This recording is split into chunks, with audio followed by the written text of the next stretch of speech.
3 बार विधायक हम रहे हैं, 3 बार हमारे फादर विधायक रहे हैं, 1 बार हम सांसद रहे हैं। लगभग 12 चुनाव हम दोनों ने लग करके लड़े हैं। कोई भी आदमी क्षेत्र के अंदर ये साबित नहीं कर सकता कि प्रदीप चौधरी के द्वारा ये गलत काम किया गया या इस प्रकार के लोगों का संरक्षण देने का काम किया गया। कोई गलत बोलता है, हम लोग उसको बिल्कुल भी स्वीकार नहीं करते। लेकिन इस प्रकरण को लेकर के छापुर के अंदर मंदिर का प्रकरण हुआ, उस प्रकरण को लेकर के मैं खुद एसएसपी के पास गया और जाकर के इस प्रकरण को लेकर के गंभीरता से लेने की बात मैंने पुलिस के सामने रखी और उन्होंने इस प्रकरण में जो भी कार्रवाई हो सकती थी वो की भी है और अन्य तरीके से भी जांच कराने की बात हमने कप्तान को कही है और वो जांच करा भी रहे हैं। साथ ही साथ उसी प्रकरण को लेकर के जिस प्रकार से मेरे से उसको जोड़ा गया और मेरे परिवार से जोड़ा गया, मेरे ऊपर इस प्रकार के आरोप लगाने की बात की गई है कि प्रदीप के समर्थक इस प्रकार की भाषा का प्रयोग करने का काम कर रहे हैं। मैंने कभी भी इस प्रकार की भाषा का प्रयोग करने वाले व्यक्ति को कभी सहयोग नहीं किया। इतना ही कहना चाहता हूं कि जिस प्रकार से मेरे बारे में ऐसी भाषा का प्रयोग किया गया कि पूर्व सांसद के घर में भी माँ बहन होंगी, मेरे घर में माँ बहन भी हैं। राजनीतिक जीवन है, राजनीतिक जीवन में हमने भी आरोप प्रत्यारोप का सिलसिला झेला है।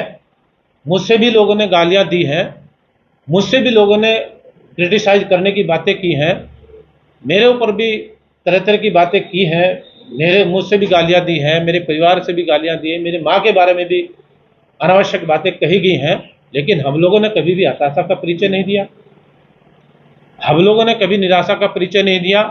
ये सार्वजनिक जीवन है, राजनीतिक जीवन में तरह तरह की बातें चलती रहती हैं, लेकिन भावनात्मक तरीके से इस प्रकार का बातें कर करके ये सस्ती लोकप्रियता हासिल करने की बात की जा रही है। जहाँ तक सपा सांसद की बात करें, सपा सांसद का परिवार के बारे में कौन नहीं जानता जी। मायावती के ऊपर किस प्रकार का लखनऊ के अंदर गेस्ट हाउस में हमला हुआ उसे कौन नहीं जानता। मुजफ्फरनगर के अंदर दंगे हुए, उन दंगों में किस प्रकार की भूमिका रही उसे कौन नहीं जानता। कैराना के अंदर पलायन हुआ, पलायन में किन लोगों के द्वारा संरक्षण दिया जाता था उसे कौन नहीं जानता था। बड़े बड़े लोगों को, अपराधी लोगों को संरक्षण देने का काम किया जाता रहा उस परिवार के द्वारा, उसे कौन नहीं जानता। कैराना से पलायन लोगों ने किया, व्यापारियों ने पलायन किया, उसे कौन नहीं जानता। कोरोना के अंदर इनके भाई के द्वारा, जो वहाँ से सिटिंग विधायक हैं, उनके द्वारा हमारे वर्ग के लोगों के दुकानों से सामान ने लेना, वो किसके द्वारा कहा गया। इनके समर्थकों के द्वारा मेरी माँ को बुरी भली कहने का काम किया गया, वो किसके द्वारा किया गया। ये खुद उन्हें अपने गिरबान में देखना चाहिए। महिला सांसद है, अपेक्षा थी, उम्र कम है, अपेक्षा यही थी कि अच्छे विचारों से, अच्छी बातों से की बातें होंगी, लेकिन ऐसी अपेक्षा नहीं थी कि इस प्रकार की भाषा बोल करके, इस प्रकार की बातें कर करके लोगों को इस प्रकार से भटकाने का काम करेंगे, लोगों के अंदर जहर पैदा करने का काम करेंगे। ऐसा कभी सोचने वाला विषय नहीं था। ये बड़ी दुर्भाग्यपूर्ण बात है। ऐसी भाषा हमारे क्षेत्र के लोगों ने कभी स्वीकार नहीं की है।